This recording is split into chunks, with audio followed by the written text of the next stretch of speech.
A'udzubillahi minasyaitonirrajim. Bismillahirrahmanirrahim. Assalamualaikum warahmatullahi wabarakatuh. Alhamdulillah wassalatu wassalamu ala Rasulillah wa ala alihi wa sahbihi wa man walah. Subhanaka la ilma lana illa ma 'allamtana innaka antal alimul hakim. Rabbi shrah li sadri wa yassir li amri wahlul 'uqdatam min lisani yafqahu qawli. Alhamdulillahilladzi hadana li hadza wa ma kunna linahtadiya laula an hadana Allah. Allahumma anfa'na bima 'allamtana wa 'allimna ma yanfa'una wa zidna ilma. Rabbana yassir wa la tu'assir, Rabbana tammim bil khair, Rabbi zidni ilman, amin ya rabbal alamin. Ustaz, sampai bila Ustaz? Perjalanan struggle ke nak sampai? Biasa lah. Dah ada di sana lah kan Ustaz? Sebentar nak balik tu, pusing jugalah. Jalan banyak tutup ke? Banyak, tak ada yang masa balik semalam air dah banyak turun. Jalan-jalan pun banyak turun. Maksudnya jalan boleh lalu lah. Cuma bagusnya lengang lah. Apa nama, tak banyak kereta apa semua. Yalah. Ustaz, malam ni kita masuk tajuk hukum mencabut uban, muka surat 187. Silakan Ustaz. Bismillahirrahmanirrahim. Assalamualaikum warahmatullahi ta'ala wabarakatuh. Innal hamdalillah nahmaduhu wa nasta'inuhu wa nastaghfiruh wa na'udzu billahi min shururi anfusina wa min sayyiati a'malina. May yahdihillahu fala mudilla lahu wa may yudlilhu fala hadiya lahu. Asyhadu an la ilaha illallah wa asyhadu anna Muhammadan 'abduhu wa rasuluh. Allahumma salli wa sallim wa barik ala Muhammad wa ala alihi wa sahbihi wa man tabi'ahum bi ihsanin ila yaumiddin, amma ba'd. Fa inna asdaqal hadits kitabullah wa khairal hadi hadi Muhammadin sallallahu alaihi wasallam wa syarrul umuri muhdatsatuha wa kullu muhdatsatin bid'ah wa kullu bid'atin dhalalah wa kullu dhalalatin fin nar, atau kama qala an-nabi sallallahu alaihi wasallam, la nabiyya ba'da. Masih pada Kak Liza, Kak Syeda, Kak Sarah, Kak Azati, Kak Faiza, Kak Rusnah, Kak Nurhalina, Kak Nozian, Kak Zulfa, Kak Nasimah, Kak Anis, Kak Izian, Kak Khamisah, Kak Saripah, Syamsiah, dan insyaAllah ramai lagi lah Hanis yang akan bersama kita insyaAllah sebentar saja lagi. Untuk menghormati As-Sabiqun al-Awwalun, kita terus mulakanlah. Kira yang datang awal dapatlah lebih sikit, begitulah biasa-biasanya.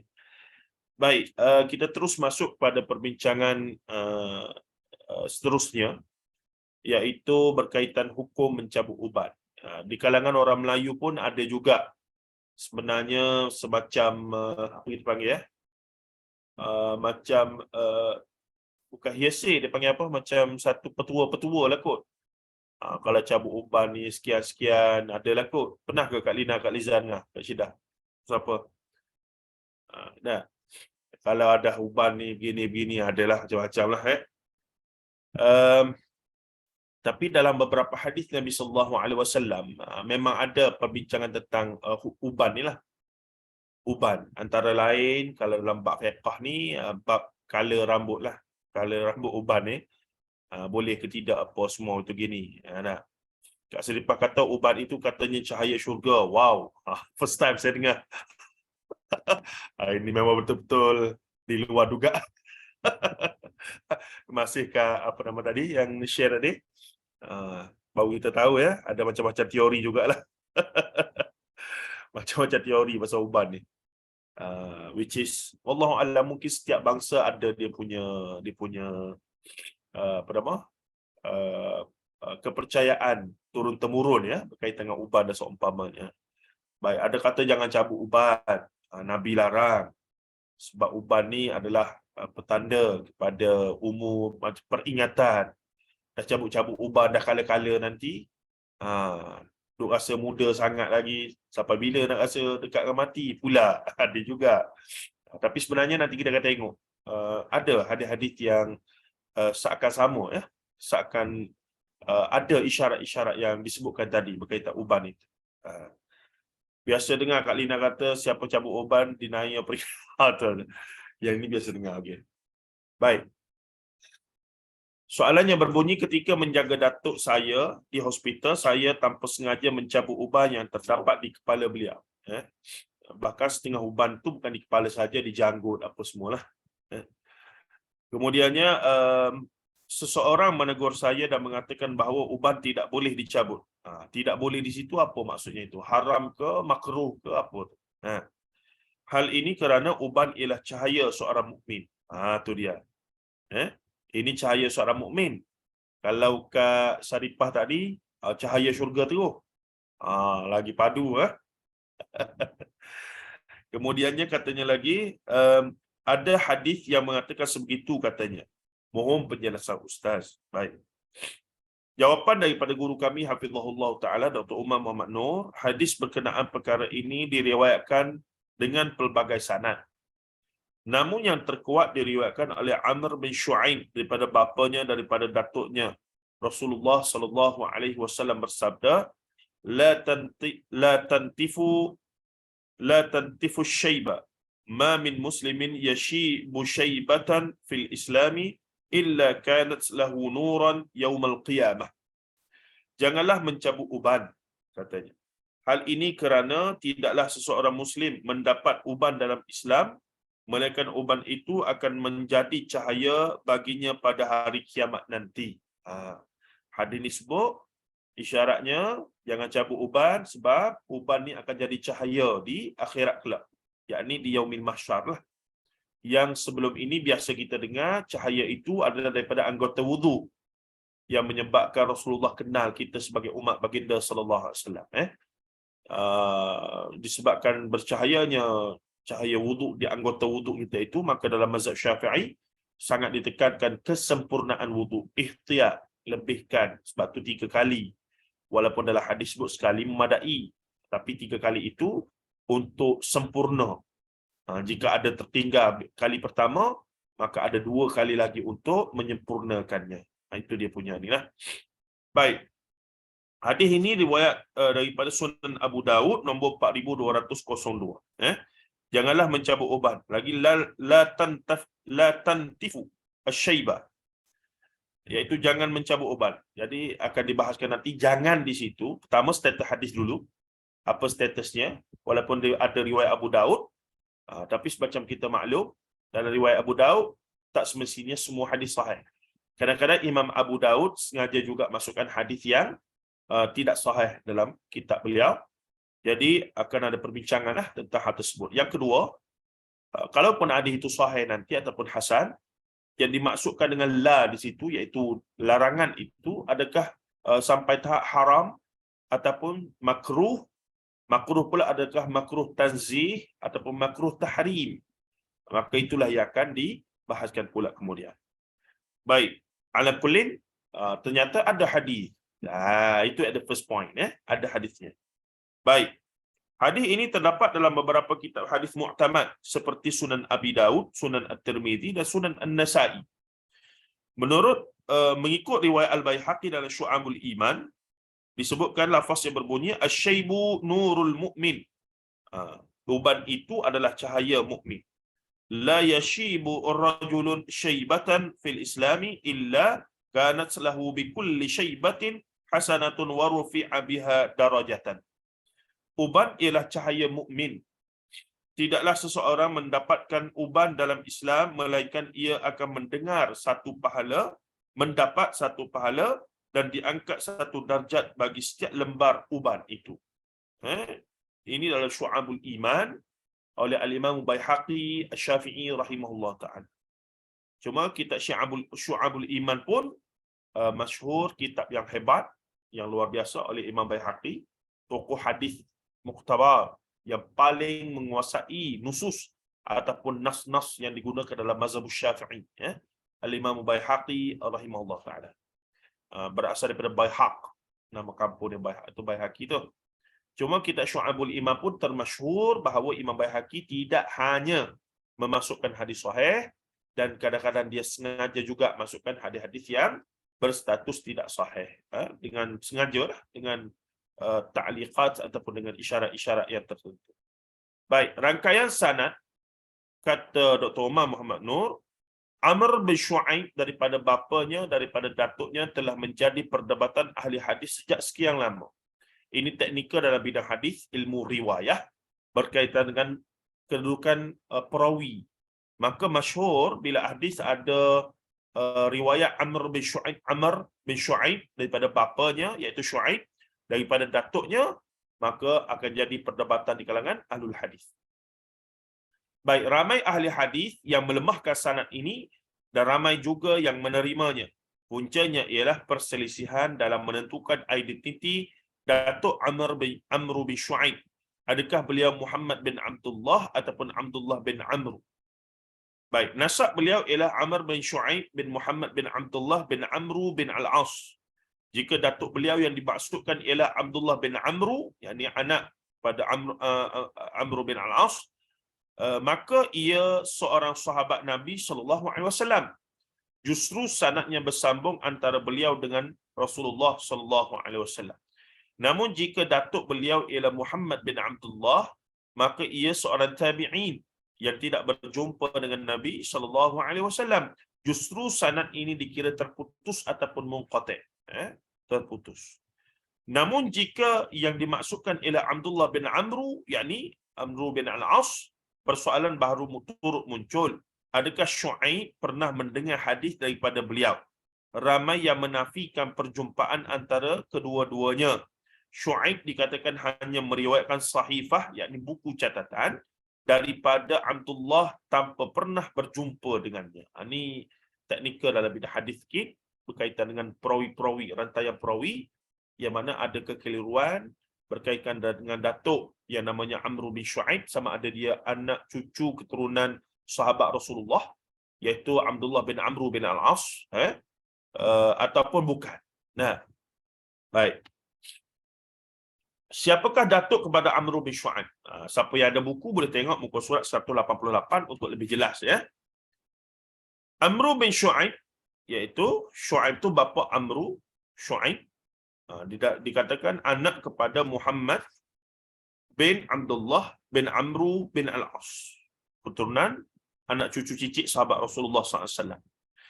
Perbezaan pandangan dalam kalangan sekarang ni macam kekeliruannya adalah pada Muhammad bin Abdullah dengan Abdullah bin Amr. Sama ada dia ini adalah cucu ataupun cicit gitulah. Maksudnya ada gap masa di situ. Perbezaan pandangan dalam kalangan ahli hadis turut menyebabkan perbezaan pandangan dalam kalangan ahli fiqh. Mereka berselisih pendapat sama ada rangkaian sanad seperti ini boleh dijadikan sebagai sandaran hukum atau sebaliknya. Itu isunya, implikasi, ya. Sebab tu ulama-ulama fiqh memang perlu bergantung kepada ulama hadis. Begitu juga ulama hadis memerlukan kebijaksanaan ulama fiqh dalam mengistinbatkan hukum, dalam merumuskan hukum daripada hadis, ya. Baik, katanya lagi Abu Hanifah dan Malik menerimanya. Malik di sini Malik bin Anas, Imam Malik bin Anas radhiyallahu anhu. Abu Hanifah, Imam Abu Hanifah lah, menerimanya. Yakni periwayatan ataupun periwayatan yang ada kekeliruan sama ada datuk ataupun anak ini ataupun terputus ke tidak ni, menyebabkan Imam Abu Hanifah dan Imam Malik bin Anas menerimanya. Okey, bagi Imam Malik dan Abu Hanifah boleh. Sementara Imam Syafi'i, imam kita, imamuna, iaitu Muhammad bin Idris Asy-Syafi'i rahimahullah, menolaknya, menjadikannya sebagai asas hukum jika tidak ditemukan dalil lain yang menyokong. Terdapat dua riwayat daripada Imam Ahmad berkenaan dengan perkara ini. Namun murid Imam Ahmad yang paling pakar dalam ilmu hadis, iaitu Imam Abu Daud. Imam Abu Daud, anak murid Imam Ahmad bin Hanbal. Imam Ahmad bin Hanbal, anak murid Imam Syafi'i. Imam Syafi'i, anak murid kepada Imam Malik bin Anas. Dan juga Imam Abu Hanifah, walaupun tak sempat jumpa, tapi dia guru dengan sahabat dan guru, kawan baik pada Imam Abu Hanifah. Jadi ilmu mereka ni sebenarnya berantaian satu sama lain. Sebab tu usul tak pernah berbeza. Usul akidah, usul ibadah, tak pernah berbeza pun antara imam-imam ahli sunnah wal jamaah. Yang berbeza hanya pada furu', iaitu cabang. Sama ada akidah ataupun ibadah furu' sahaja. Itu kena faham, ya. Baik. Sebab tu kita nak bincang apa-apa isu, kena letak dulu mahal dipanggil. Kedudukan sebenar. Contoh bila kata, yalah kita nak bincang, kita nak bincang pasal apa dia, itulah yang paling famousnya Yasin malam Jumaat lah. Nah, jadi kedudukannya, adakah Yasin malam Jumaat tu yang bermasalah ataupun penetapan fadilat-fadilat khusus, i'tiqad bahawa ada fadilat khusus. Baca Yasin malam Jumaat tak ada masalah. Pagi, petang, malam, malam Ahad, malam Isnin, malam Rabu, malam Khamis, bacalah. Boleh pahala insya-Allah. Cuma bila baca malam Jumaat dengan i'tiqad, keyakinan, ada fadilat khusus. Baca Yasin malam Jumaat dapat sebuah istana dalam syurga, contoh. Dan bila tanya mana dalilnya, tak ada, ataupun dalilnya lemah. Maka itu yang jadi persoalan. Sedangkan bila sebut ada apa nama, ada fadilat itu, of course kita sandar pada Rasulullah. Sebab yang boleh cerita fadilat ini adalah Rasulullah SAW hadis. Ya? Contoh furuk dalam akidah. Usul akidah ni rukun iman tu lah. Tu akidah dah belakang tu. Tu usul. Percaya Allah, malaikat apa semua. Yang ada dalam ayat Quran yang tidak ada khilaf, dikira sebagai usul belakang. Yang berkaitan syurga, neraka apa semua. Furuk akidah ni antara yang mudah nak bagi tahu, contohnya, syurga yang Nabi Adam dicipta dan duduk dulu tu, adakah syurga yang sama esok-esok kita akan kembali kepadanya? Ada ulama kata, syurga yang sama lah. Nanti kita masuk syurga tu, dia dah standby lah untuk kita terima tu. Nabi Adam hidup hari tu, dicipta dalam syurga tu. Wa idh qala rabbuka lil malaikati inni ja'ilun fil ardi khalifah tu. Syurga tu, syurga yang sama lah kita akan kembali. Ada yang kata tak, mungkin syurga lain. Maka, ya ataupun tidak itu, tidak ada dalil yang jelas daripada Quran atau hadis. Maka bila berlaku khilaf, indikator dia, bila ada khilaf, confirm itu bukan usul. Dalam akidah, dah banyak lagi lah. Contohnya dalam perbahasan ayat sifat. Yadullahi fawqa aydihim. Jadi, menyebabkan kefahaman terhadap yadullah, yakni terjemahan literalnya tangan. Sedangkan yad itu dalam bahasa Arab ada juga beberapa makna yang lain.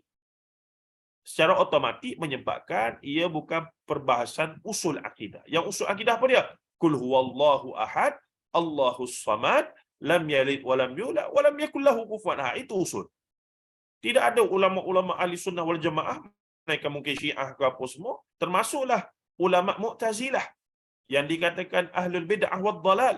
Mereka tanafikan keesaan Allah Azza wa Jalla. Jadi usul tak mungkin ada beza.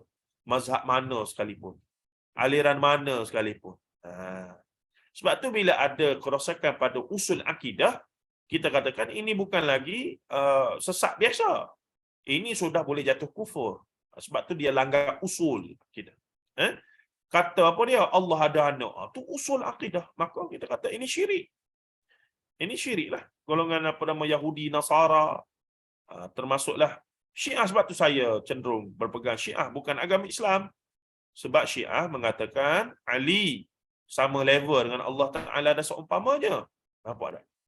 Jadi benda-benda gitu, itu pegangan peribadi saya lah, berdasarkan bacaan dan kefahaman saya terhadap perbincangan tentang isu akidah ni. Baik.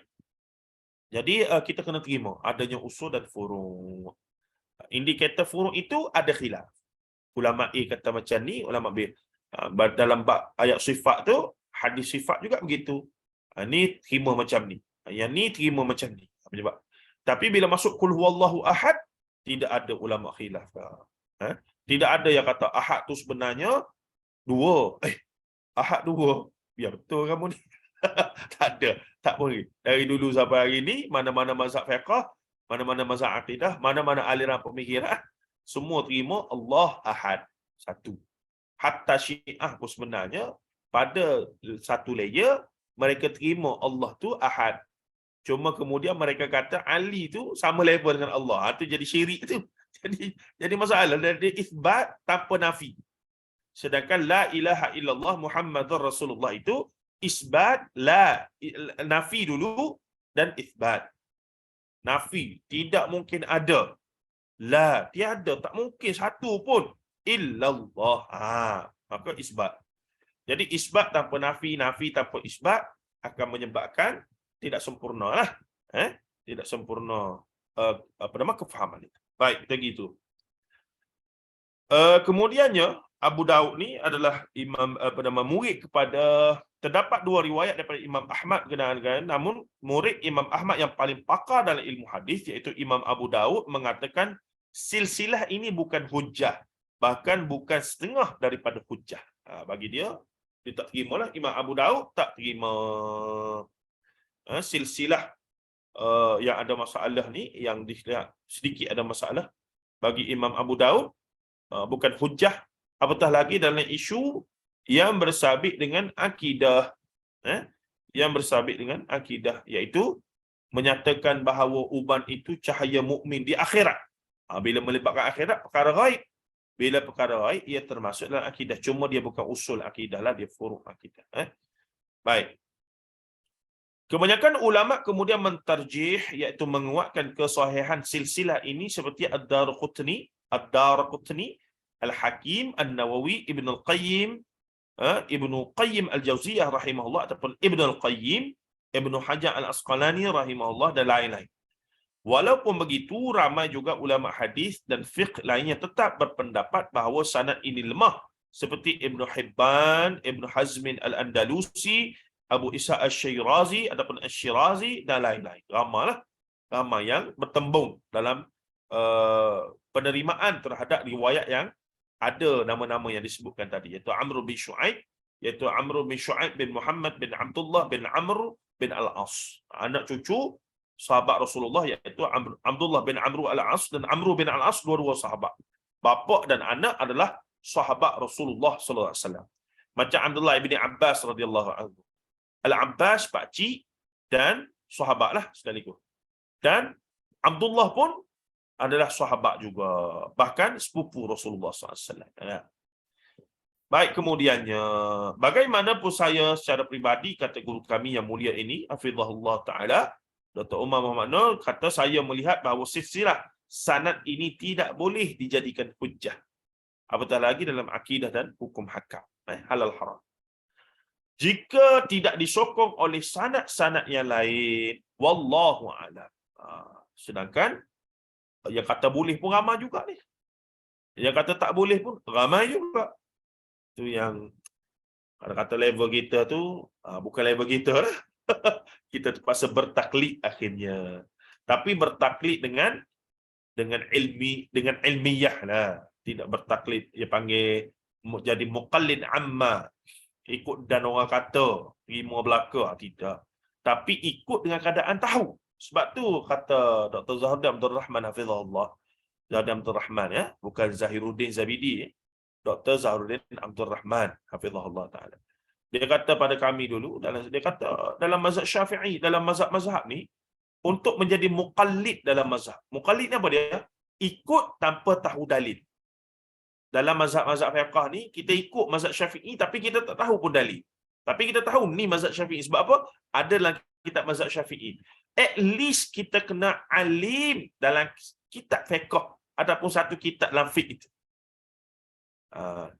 Sebab tu kita layak jadi muqallid tu. Sebab kita tahu ni ada dalam kitab fiqh Syafi'i. Tapi tanya, apa dalilnya? Wallahu alam, saya tak tahu. Tapi yang pasti yang ini ada dalam kitab Al-Fiqhul Islam, ataupun kita mengaji dengan ustaz ni ada perbahasannya dalam Bulughul Maram min Adillatil Ahkam sebagai contoh. Imam Ibn Hajar Asqalani himpunkan hadis-hadis hukum menurut mazhab Syafi'i. Kita kata ni ada mazhab Syafi'i suku. Ataupun ada dalam kitab Fiqhul Manhaj ala Madhhab Syafi'i. Mustafa Ad-Dibghah dan Mustafa Al-Khin, itu masyhur. Ataupun kita kata ni ada sungguh dalam fiqh Syafi'i versi kitab Syekh Daud Fatani, kita mengaji kitab kuning. Tapi kena spesifik. Ni adalah pandangan mazhab Syafi'i menurut kitab Syekh Daud Fatani. Kena spesifik lagu tu. Sebab bila tengok balik, pandangan mazhab Syafi'i menurut kitab lain beza pula. Dia ada beza. Jadi kalau kita betul mengaji muqallid ni, tu level dia. Maksudnya kena sebut ni tu. Nah, itu menunjukkan kita sedikit ada maklumat dan belajar lebih sikit daripada orang lain lah. Nah, ini kita kena, kenapa akad takbir lagu tu belajar mana? Ini saya tengok dalam panduan solat lelaki wanita yang warna merah dan hijau tu. Yang kecil. Itulah dulu, kini, selamanya. Itulah kitab saya. Tu tak boleh lah. Buku tu pun sampai sekarang masih cetak ya. Gambar tu lah. Tak berubah-ubah gambar dia. Allah Rabbi. Lambat-lambat dah kita menarik lagi di pasaran yang lebih autentik, yang membantu kita menjembatani kita kepada kita muktabar yang besar. Baik. Ya, al-awan juhadan. Baik. Itu nota yang baik daripada Kak Liza tu. Manusia ada 5 tingkatan. Mujtahid ni tak mungkinlah kita ya. Tapi boleh. Untuk personal kita boleh. Mujtahid nafsi kita pandai. Kita nak buat pilihan kita sendirilah. Nah, pagi esok ni nak solat, nak baca kunut ke tidak? Sedangkan kita dah lewat kerja. Maka kita pun mengambil sikap tak nak. Itu ijtihad kita peribadilah. Dalam keadaan kita tahu bahawa kunut adalah sunat muakkadah menurut mazhab Syafi'i dan tidak dalam mazhab lain. Jadi kita keluar mazhab sekejap, tak ada isu lah. Tapi untuk diri kita je lah. Itu ilmu tu kita untuk beramal untuk diri kita. Kita boleh beramal. Nah, baik. Hadis yang Ustaz sebutkan ini mengandungi larangan untuk mencabut uban. Adakah ini bermakna haram mencabut uban? Apa pandangan Ustaz? Itu menarik itu. Nah. Yang kedua, muttabi'. Muttabi' ni golongan tak terikat dengan mana-mana mazhab. Dia tengok pada hadis yang lebih tinggi kedudukannya, iaitu ittiba'us sunnah. Golongan ittiba'us sunnah. Dan inilah mazhab pergelih. Terus teranglah saya beritahu ya. Inilah mazhab pergelih. Sebab tu dalam undang-undang tubuh berkaitan hak ehwal agama Islam dipergelih, negeri-negeri lain letak mesti mazhab Syafi'i. Pergelih tidak, mesti ikut Al-Quran dan Sunnah. Maka dia letak mazhab sama tinggi dan mereka akan mengambil pandangan yang terbaik daripada 4 mazhab. Jadi dia tak ada mazhab khusus secara rasmi. Tapi negeri lain nak mudahkan lagi pengurusan, mereka letak dulu yang nombor 1 mesti mazhab Syafi'i. Yang kemudian kalau dalam mazhab Syafi'i nampaknya tak sesuai ataupun tak boleh nak selesai, barulah kita kelebek ataupun kita riki-riki mazhab lain dalam fatwa dalam fatwa. Begitu juga dalam qada dan seumpamanya. Baik. Seterusnya apa tu? Muqallid saya dah sebut tadi. Al-awam. Al-awam ni berat sungguhlah. Al-awam ni dia kira ikut siapa solat ni? Tahu ikut. Ikut. Ni memang kalaulah dia ikut yang betul, alhamdulillah. Yang kita khawatir dia ikut yang tak betul pun, kalaulah dia ikut itu dalam keadaan dia betul-betul jahil, Allah Ta'ala akan ampunkan dia, tapi dia tetap berdosa kerana tak belajar hal fardu ain dengan lebih. Sedangkan fardu ain itu adalah wajiblah. Utlubul ilmi faridatun ala kulli muslim wa muslimat tu. Maksudnya utlubul ilmi faridah. Faridah itu adalah fardu ain lah. Benda yang wajib, semaya, puasa, zakat, haji itu benda yang kena tahu. Benda asasnya. Nah, tahu yang batal, yang menyebabkan batal rukun asasnya. Tidaklah tahu sedalam-dalamnya, tapi tahu benda tu begini. Baik. Imam Penama Ghazali rahimahullah ta'ala membezakan antara fardu ain, fardu kifayah dan seumpamanya. Kalau muqallid tatak, pergi umrah payah. Kita ada satu istilah ni, kalau baca buku Dr. Hafiz Qodian, walaupun saya banyak berbeza dengan dia, tapi saya hormati keilmuan dia. Itu saya sukalah gurau dia. Tetapi Qodian ni dia ada buku-buku yang bagus, yang ilmiah. Jadi dia macam, boleh kata dia antara yang terawal, bukanlah mencipta istilah tapi mempopularkan. Dia panggil muqallid ghair multazim. Dia ada muqallid multazim. Muqallid multazim ni dia taklid secara iltizam. Taklid dah, yang lain mesti yang tu saja. Lebih kurang muqallid tatak lah. Muqallid multazim. Tapi Dr. Hafiz Qodian ni dia kata dia adalah muqallid ghair multazim. Muqallid pada mazhab Syafi'i, tapi dalam masa yang sama terbuka untuk terima secara praktikal mazhab-mazhab lain yang diperlukan menurut situasi. Dan sebenarnya kita pun gitulah. Kita pun sedikit sepatut gitulah. Sebab nak pergi mutabik ni payah, tuan-tuan. Begitulah. Nah. Baik, dipanggil muqallid ghair multazim. Apa nama pula tu, mazhab apa? Bolehlah. Multazim tu iltizam. Daripada iltizam tu maksudnya apa nama nak kata totok tu kurang sikit pada totok lah. Multazim, dia iltizam. Baik, Kak Lina. Okey, apa hukum ni? Cabut uban ni? Sudah. Haram ke tidak? Kalau haram, banyak dah dosa kita ni. Kalau gimana? Duk cabut uban ayah kita lah, tok kita lah. Dah seumpamanya. Begitu juga color rambut tadi. Tadi ada orang tanya, apa hukum color uban tu? Color uban ni memang dibenarkan. Ustaz diharuskan. Ustaz Fawaz Fadil pun menjadi ejen ataupun penasihat syariah pada rumas benda dah. Nah, Gumas. bahkan Nelofa pun keluarkan dia punya inai patuh syariat lah kot. Ada macam-macam lah dia orang ni. Gumas lah macam-macam. Itu Ustaz Fawaz tu dia jadi penasihat syariah lah, jadi model lah macam-macam lah dia tu. Guru kami tu. Jadi yang tak bolehnya satu masa dulu, yang saya ingat saya mengaji, yang diharamkan adalah colornya warna hitam. Tak boleh. Yang tu tak boleh. Yang selain daripada hitam adalah dibenarkan. Tak ada isu lah. Tapi dengan syarat, bahan yang digunakan itu bukan chemical yang menghalang pengaliran air. Bila kita nak wudu, nak mandi, mandi wajib apa semua tu lah. Kalau tidak menghalang, jadi cerita lain pula. Mazhab Syafi'i ketat dalam bab itu. Baik, seterusnya hadis ini mengandungi larangan. Baginda SAW melarang kita untuk mencabut uban kerana uban akan menjadi cahaya bagi kita pada hari kiamat nanti. Namun para ulama daripada 4 mazhab mentafsirkan larangan di sini bermakna makruh, bukan haram. Nak bagi tahu ya, suami dan isteri. Biasanya isteri lah suka cabut uban suami ni. Janganlah cabut dah. Yang nombor banyak sikit. Jadi dia kata apa dia? Bukan haram, justru hukum mencabut uban hukumnya makruh sahaja. Dan makruh ini makruh tanzih lah, makruh ringan. Bukannya makruh yang dekat dengan haram. Baik. Imam Malik rahimahullah ta'ala pernah ditanya tentang hukum mencabut uban.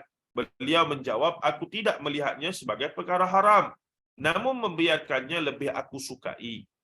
Begitulah yang dinukilkan oleh Al-Baji dalam kitabnya Al-Muntaqa. Tengok nota kaki itu, jilid 7 halaman 27. Al-Muntaqa Syarah Al-Muwatta. Nah, walau bagaimanapun sebahagian ulama berpendapat hukumnya haram. Ada. Sebab lafaz la tu lah, itu kata beza tu. Ulama ni tengok la tu tak boleh, mandatory. Ulama ni kata la di situ tegahan. Jadi tegahan ni tak sampai tak haram. Makruh lah, dibenci saja, tak disukai. Walau bagaimanapun sebahagian ulama berpendapat hukumnya haram. Mereka mentafsirkan makna larangan dalam hadis ini haram. Ibnu Rif'ah menukilkan pendapat ini daripada kitab Al-Um karya Al-Imam Syafi'i rahimahullah ta'ala. Baik. Masa mula-mula nak naik, lagaklah duk cabut. Habis satu kepala nak cabut apa lagi? Tak payah-payah lah cabutnya. Baik. Imam An-Nawawi rahimahullah ta'ala berkata dalam Al-Majmu' Syarhul Muhazzab, jika dikatakan haram mencabut uban kerana larangan yang sahih, yakni daripada Nabi SAW, maka pendapat ini tidak dikira melampau. Sebenarnya sebab lafaz tu ada lah la tadi. Nah, tiada perbezaan antara mencabutnya daripada rambut, kepala ataupun janggut. Bahkan janggut setengah lelaki, janggut uban banyak juga. Al-Imam Syaukani rahimahullah turut cenderung kepada pandangan ini. Apabila mensyarahkan hadis Amr bin Shu'aib ini, beliau berkata hadis ini menunjukkan haram mencabut uban. Sebab itulah maka larangan secara hakikatnya mengikut para pakar usul. Caranya. Ini disebutkan dalam Nailul Awtar, kitab hebat Al-Imam Syaukani rahimahullah ta'ala. Jika saudara meminta pandangan peribadi saya, maka saya cenderung kepada pandangan jumhur ulama. Mencabut uban hukumnya makruh sahaja, bukan haram. Nah, cuma jika ada orang pegang haram pun, kita nak kata dia salah tak boleh. Tu. Tiba-tiba kita jumpa ustaz mana-mana, dia kata, jangan cabut uban, haram. Kita kata, sesak ustaz ni. Tak boleh, sebab beli. Sebab sebagian ulama memang kata haram. Cuma jumhur, majoriti, lebih cenderung kata makruh. Dan kita, of course lah, kita pilih yang paling praktikal pada kita. Sebab kalau kata cabut tak boleh, bagaimana dengan potong rambut, gunting rambut apa semua tu? Ada orang beza lah. Kalau gunting, rambut tu ada lagi uban tu. Kalau cabut ni, cabut langsung dengan akar. Lain tu. Pula. Bolehlah mana-mana pun. Bolehlah mana-mana pun. Baik, tambahan sikit. Guru kita kata, jika mencabut uban hukumnya seperti di atas, mengubah warna uban disepakati harus. Tengok saya kata tadi, harus oleh para ulama selagi menggunakan pewarna yang suci dan menghindari warna hitam.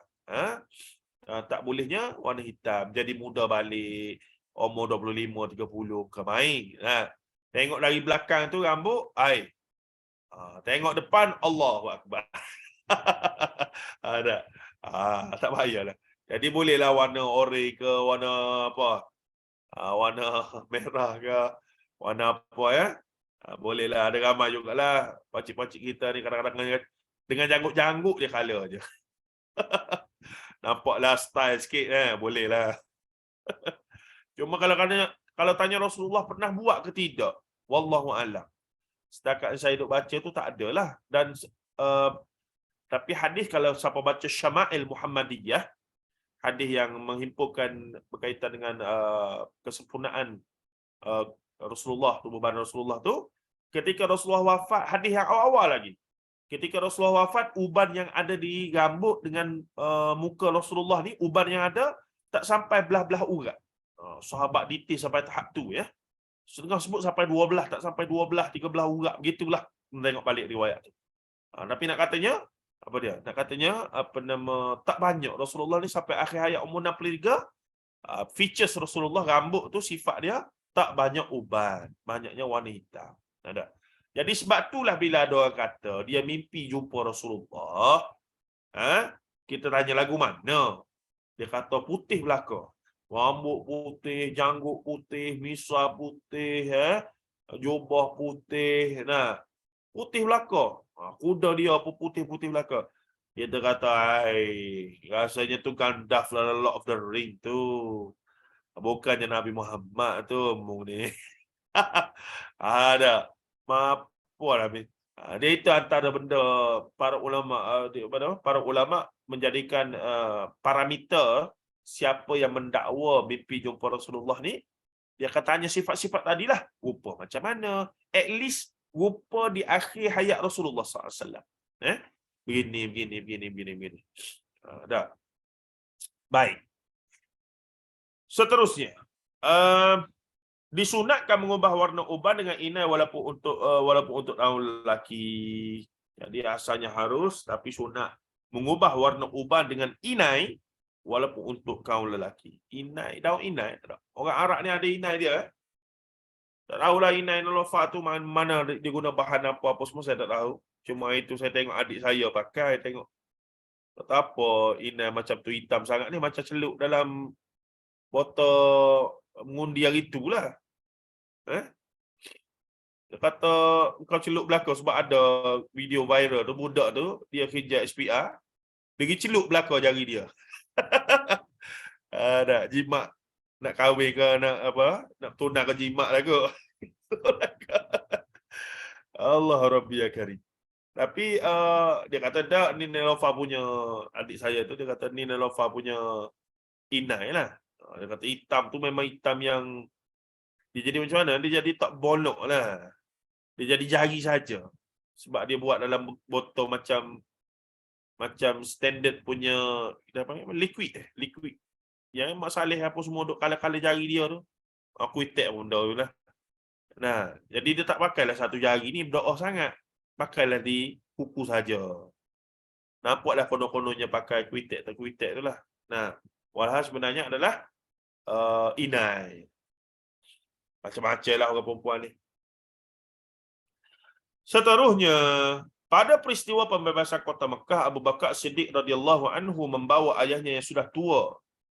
Abu Bakar nama sebenar apa dia? Abdullah bin Uthman bin Abu Quhafah. Nama sebenar dia. Dia ayah dia nama apa tu? Uthman. Tapi lebih dikenali sebagai Abu Quhafah. Kadang-kadang ada perbezaan sedikit di situ ya. Jadi Rasul Abu Bakar bawa ayah dia yang sudah sangat tua itu menghadap Rasulullah sallallahu alaihi wasallam. Kepalanya telah dipenuhi uban yang sangat banyak. Rasulullah meminta agar membawakan ayah beliau, yakni ayah Abu Bakar itu, kepada anak-anak perempuannya dan bersabda, ghayyiru hadha bi syai'in wajtanibus sawada. Ubahlah warna rambutnya dengan sesuatu, namun jauhilah warna hitam. Ini hadis daripada riwayat Sahih Muslim nombor 2102. Wallahu a'lam. Jelas di situ. Jadi macam mana tu? Nah. Siapa yang suka cabut uban tu kena berhentilah. Kadang-kadang kan uban tu dia macam terkeluar sikit pada rambut kita kan. Kita nampak kita gatal cabut. Itu bukannya purpose dia cabut, tapi macam gatal-gatal cabut juga, because nampak dia pusing-pusing kan. Uban tu bang gatal kat Cida, macam rambut gatal tu. Cabut juga kadang-kadang tu dia jadi gatal, bukan sengaja nak cabut, betul gatal. Kesengaja nak cabut kan, tapi sebab dia gatal dia tak cabut. Ustaz kata tangan lah juga tu kan. Dekat Ani Asila kata apa tu? Sekarang semua ini dah telus air. Maksudnya boleh guna lah kan? Boleh, maksud telus air. Tak macam dululah menghalang air macam minyak apa semua tu. Baguslah, bagus. Nanti saya berkala jugalah rambut janggut ni. Warna oranye lah. Warna merah melampau sangat kan? Baik. Yang seterusnya menarik juga ni, gigi emas. Buah apa nama? Pisang emas di bawah belayar ni.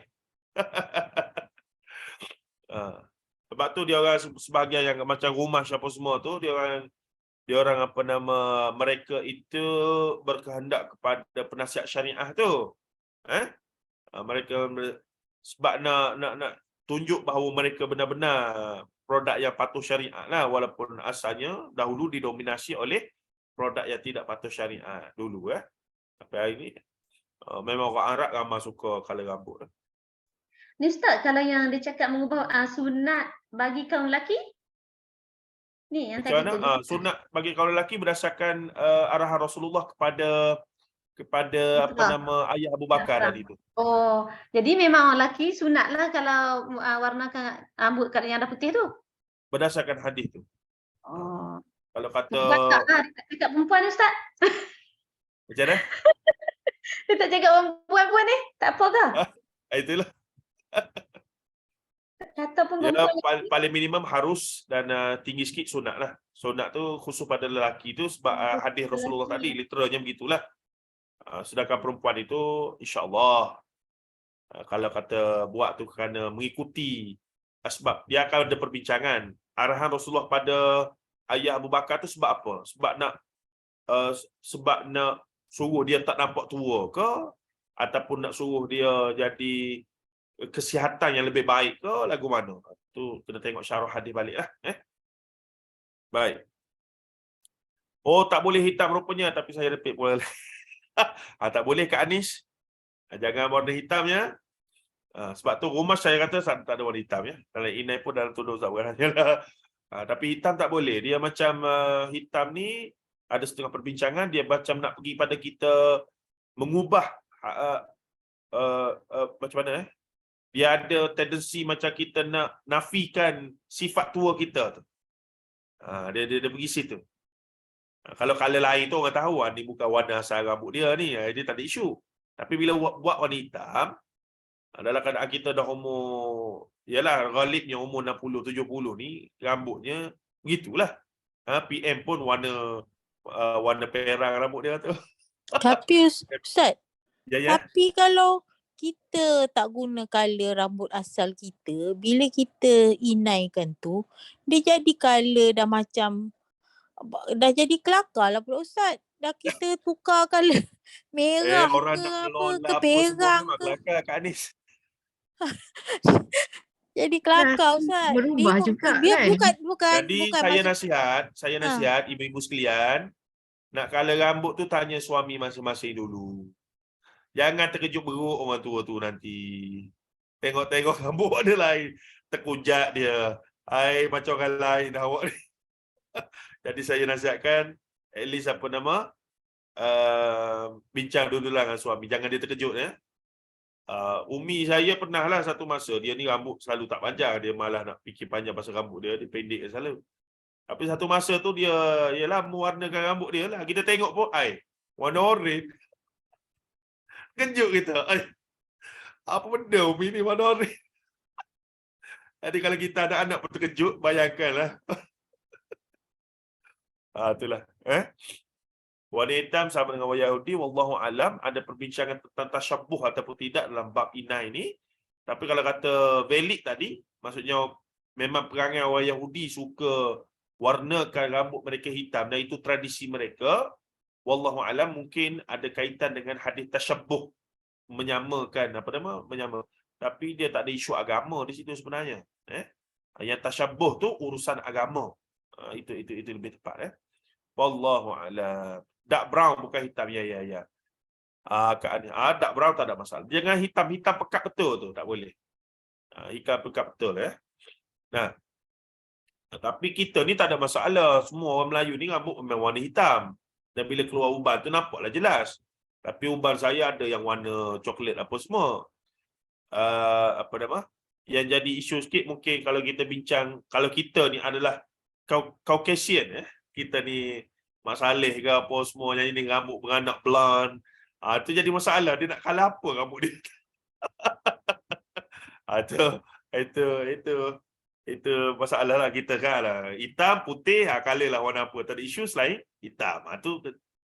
Kalau kita ni memang jadi blonde apa, warna macam-macam lah. Itu cerita lain lah. Baik, kita pergi seterusnya. Apa masa supaya kita dapat recap banyak sikit. Dan nak habis dah buku kita ni pun, alhamdulillah.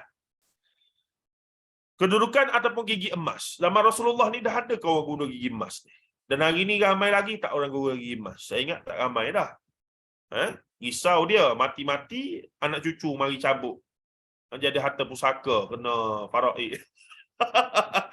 Dia nak hibah pada siapa gigi. Gigi dia ada tak? Tapi dulu-dulu sungguh ya. Kalau mati memang dicabut. Gigi palsu tu cabut apa semua. Maka yang emas itu akan anak beranak bincang lah nak bagi oleh siapa gigi. Baik, adakah hadis kata soalan ini yang meriwayatkan tentang seorang sahabat yang dibenar menggantikan hidungnya yang terpotong ketika peperangan merupakan hadis sahih? Terdapat sebuah, kena ingat ya, situasi peperangan zaman Rasulullah ni ialah teruklah peperangan dan ramai para sahabat ni yang jadi cacat selepas daripada peperangan.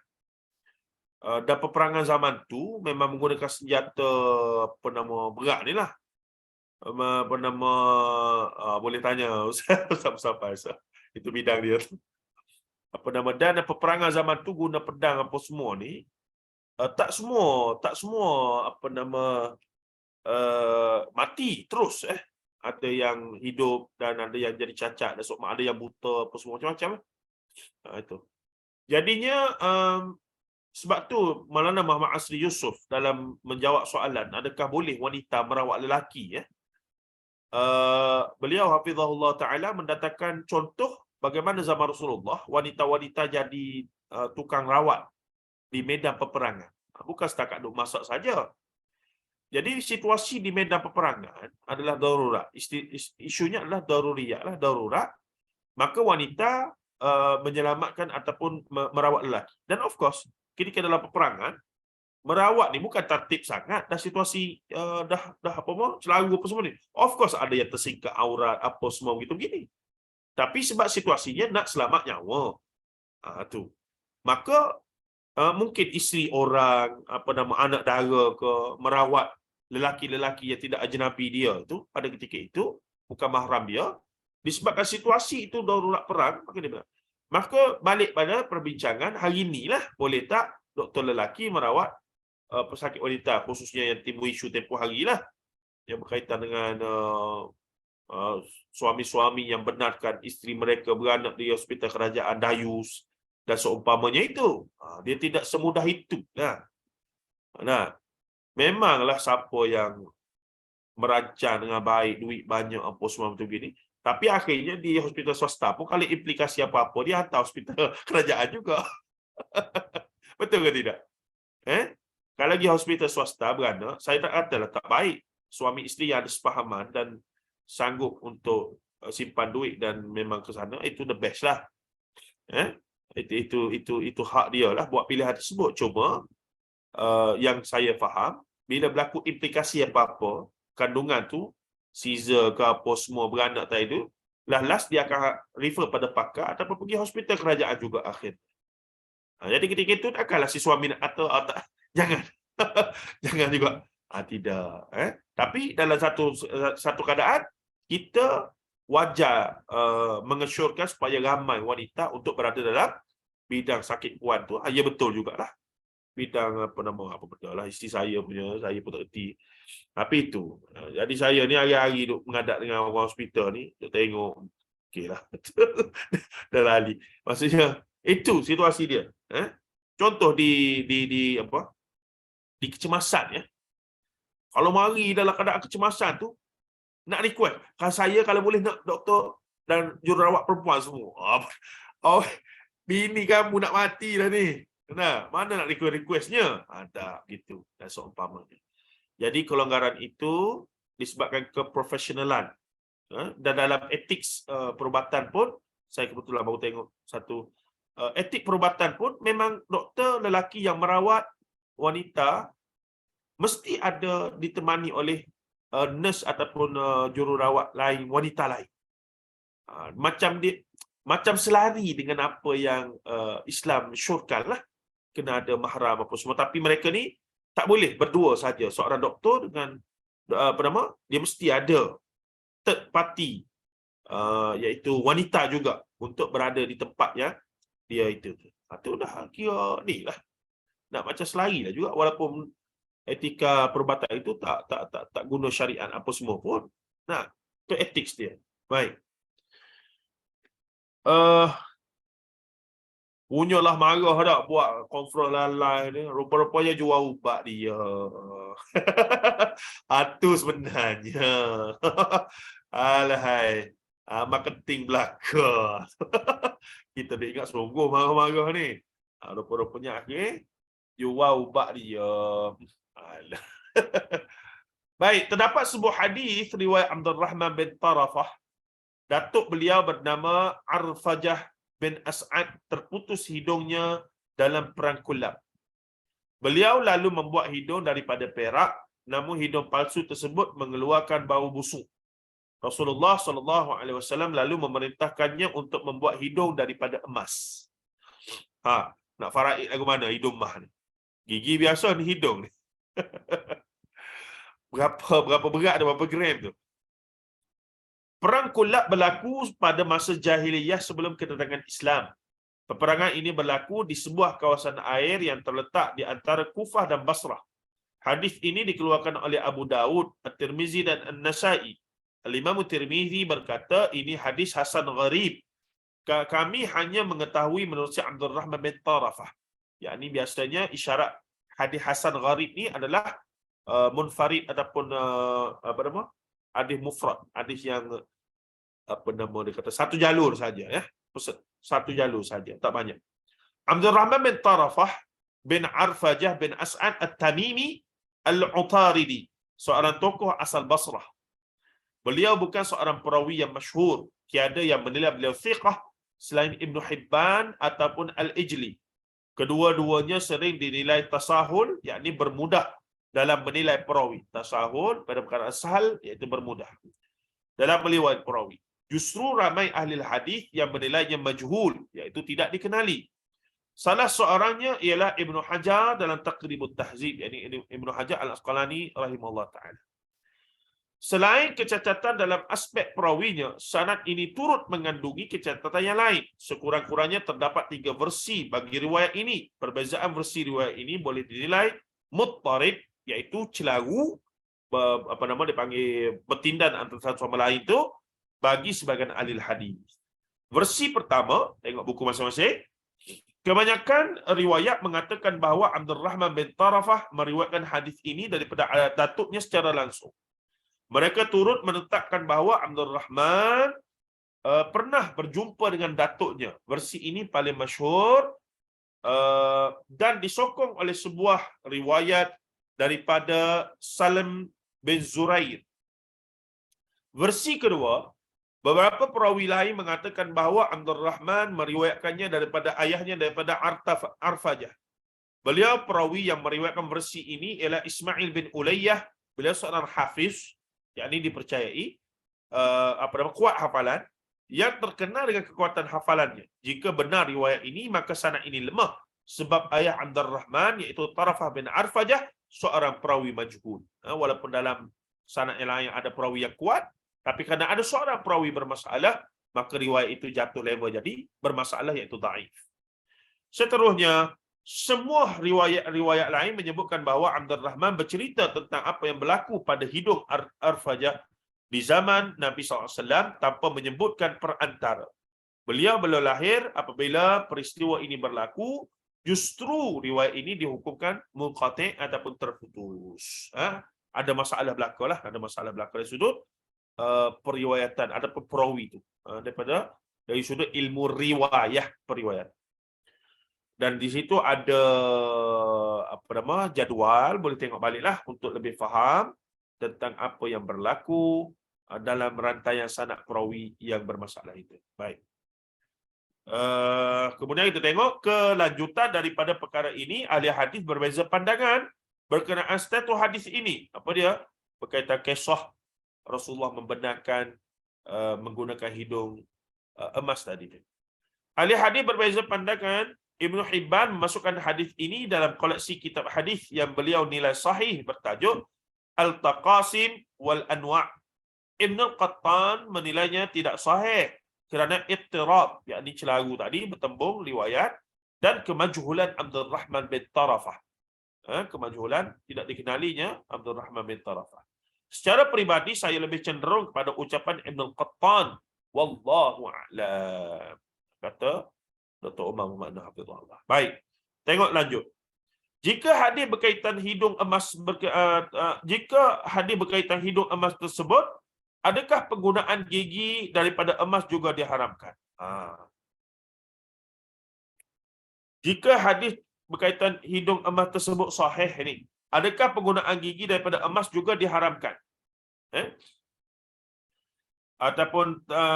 Ataupun jika hadis berkaitan hidung emas tersebut tidak sahih, adakah penggunaan gigi dari emas juga diharamkan?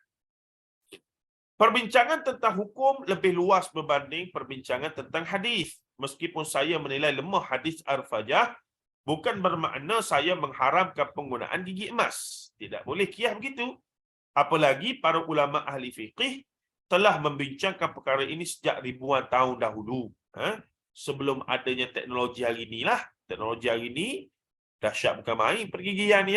Boleh buat gigi tanam lah, apalah. Kita tengok dalam YouTube tu, dia tunjuk, dia grey dulu, dia masuk skru, dia masuk pula. Oi, dahsyat. Sampai kan buka tu putih belakang. Ada yang jenis pakai sarung, dia panggil apa tu? Jadi macam-macam lah. Dahsyat lah hari ni dah. Macam-macam dia punya teknologi tu pada hari ni. Seterusnya, kalau dulu tengok orang pakai braces tu, dah lain macam dah. Hari ni dahsyat pada tu lagi. Kira-kiranya boleh cabut semua, boleh masuk yang palsu semua. Tu dia. Tapi harga boleh tahan lah. Kena buat personal loan lah kalau nak buat dia. Mahal juga tu katanya. Jangan main. Baik. Seterusnya katanya lagi, para ulama sepakat mengharamkan pemakaian emas bagi lelaki. Emas, yakni rantai sebagai perhiasan, itu diharamkan. Yakni emas dan juga perak, ada emas dan juga sutra dan seumpamanya, itu ada ayat khusus dalam Quran tentang hal-hal tersebut. Baik, ayat hukum lah. Namun pada masa yang sama, mereka hampir sepakat mengharuskan penggunaan emas dalam menggantikan anggota tubuh yang rosak seperti gigi, jari dan lain-lain. Sebab apa? Emas tidak dijangkiti kuman. Dia antara besi yang paling tidak mudah untuk berlakunya jangkitan kuman. Dari dulu pun, orang dulu-dulu dah sedar dah benda, dah tahu dah benda. Kemudian katanya lagi, para ulama Al-Imam Tirmizi rahimahullah berkata, telah diriwayatkan lebih daripada satu orang ulama yang mengikat gigi mereka dengan emas. Para ulama Islam zaman dulu pun ramai juga yang duk pakai gigi emas. Hadis ini menjadi dalil bagi mereka. Antara para ulama salaf yang menggunakan dan mengharuskan gigi emas ialah Anas bin Malik radhiyallahu anhu, Abdul Rahman bin Abi Bakrah, Musa bin Talhah, Hasan al-Basri, Ibrahim an-Nakhai dan lain-lain. Riwayat-riwayat ini dapat ditemukan antaranya dalam Musannaf Ibnu Abi Syaibah, Muskilul Athar At-Tahawi, Sunan Al-Qura Al-Baihaqi. Perkara ini turut ditegaskan oleh Imam Syafi'i rahimahullah taala dalam kitab beliau berkata tidak mengapa mengikatnya yakni gigi dengan emas. Hal ini kerana perkara tersebut tidak dikira sebagai memakai emas. Selain itu ia untuk tempat darurat. Gitu. Ada kau orang pakai gigi emas sebagai perhiasan? Ada ya. Geng-geng rappers negro apa namanya lah, Afro-American, pada golongan kulit hitam di Amerika apa semua tu. Memang dia pakai gigi emas sebagai perhiasan untuk tunjuk dia kaya. Bahkan setengahnya guna apa nama diamond.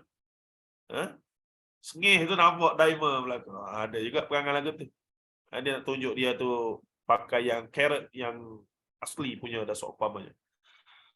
Abu Ja'far At-Tahawi rahimahullah dalam Muskilul Athar menegaskan bahawa tidak ada perbezaan pendapat para ulama terdahulu berkenaan perkara ini selain sebuah riwayat daripada Abu Hanifah.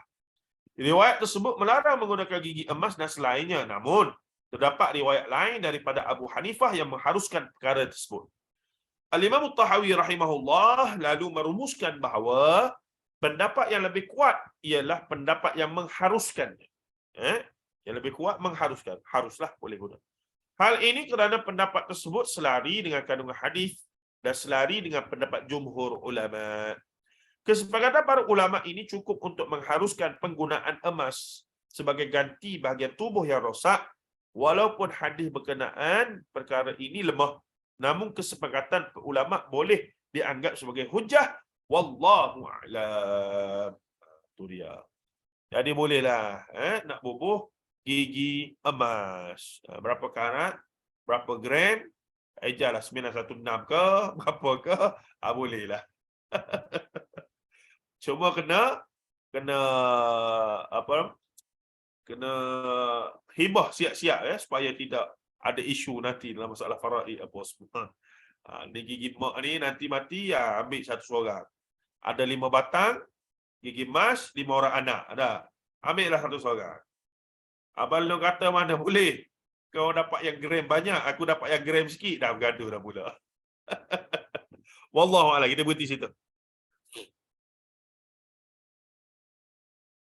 Cuma hari ni perbincangan tentang gigi ni lah, teknologi gigi yang baru ni menyebabkan dah jarang sangat dah orang pakai emas hari ni tu. Sekarang ada spoon denture Ustaz. Kalau 1-2 gigi je yang tanggal, kita tak payah nak tanggalkan semua gigi dan pakai full denture tu. Full denture tu dia ganti tempat gigi yang tak ada tu je. So dia taklah menggantikan gigi. Dulu pun orang pakai gigi emas ni sado je kot untuk tampal sama ada sebab berlubang ke atau nak kuatkan gigi ke apa, tak sure. Dia bukan sebab gigi tu tercabut. Rasanya lah. Kan Kak Syirah? Tak tahulah M.K. Ya, dia orang sarung aja untuk gigi sumbing. Untuk gigi yang dah sumbing apa semua. Ya. Boleh buat crown tu, mahal. Sekarang ada crown. Gigi yang patah separuh ke, dia orang buat lah. Sekarang crown lah. Dan sekarang crown ni. Sarung je. Saya ni paling takut doktor gigi, tak ada apa. Sama Ustaz. Tapi dia tak solid Malah lah kan betul. sebenarnya. Malah betul. Kalau dah tak terpaksa sangat tak pergi lah. Ambil darah gagah lagi kan Ustaz? Kalau ambil darah Jalan-jalan. okey kan? Kalau ambil darah Ambil okey darah. lagi. Ambil Gigi. darah. Ambil darah Tak. pun panjang juga berfikir tu. Ya. Macam gigi semut je Ustaz, ambil darah. Tak ada apa-apa, okey je. Kan Kak Syida kan biasa je kan? Ya betul. Relax je. Semalam Aisyah baru ambil darah semalam. Okey je. Husband tanya sakit tak? Tak, okey je. Dia sakit. Takut. Nurse tu. Tak. Tapi betul Ustaz yang tanam gigi tu mahal. Tanam gigi tu mahal. Tanam tu kan, dia guna dia grill, dia masuk tapak Tanam dia. tu. Dia kena ada tapak dulu baru dia tampak dia letak yang atas tu. Husband dapat quotation 8,000. Buat crown. Crowning tu kan. Yang menampung dulu lah. Oh, maknanya gigi emas tu 8,000 dah Ustaz. umrah dah. Ya. Macam mana Kak Zaitun? 8,000 dah boleh umrah dah. Oh, lebih umrah. 8,000 tu murah tu. Oh, mahal lagi apa? Ya. Dah pergi umrah boleh dah. Dah. Jadi jagalah gigi anda ya. Bukan Tapi kan. saya pun harga banyak ni. dah ni, tak ada ni kiri kanan ni. Ustaz, Nampak depan je maksudnya elok ni. Kiri kanan tak ada harga ni. ni anda Ustaz. Harga ialah Nak makan munyah pun payah dah ni. nikmat paling besar Ustaz. Ya, Bila dah ya, tak ya. ada, Dan okey. ada satu ni ya. Saya ingat siapa? Gigi tu isteri saya baca satu artikel, dia kata zaman medieval di England, bla-bla Eropah ni, antara tanda seorang itu status ataupun golongan bangsawan kaya ni adalah gigi dia bau busuk. Rotten teeth, yang bau gigi busuk tu menunjukkan dia ni banyak makan gula, sebab gula sangat mahal zaman tu.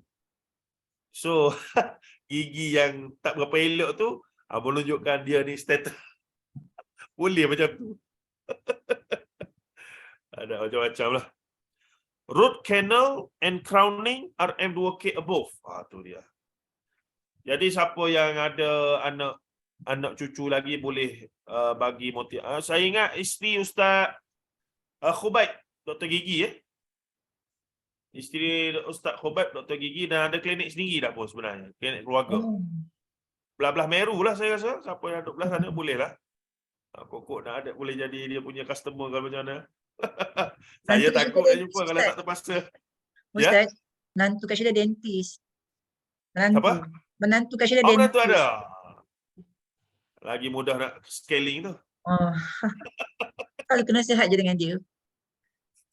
Takutlah Kak Syida.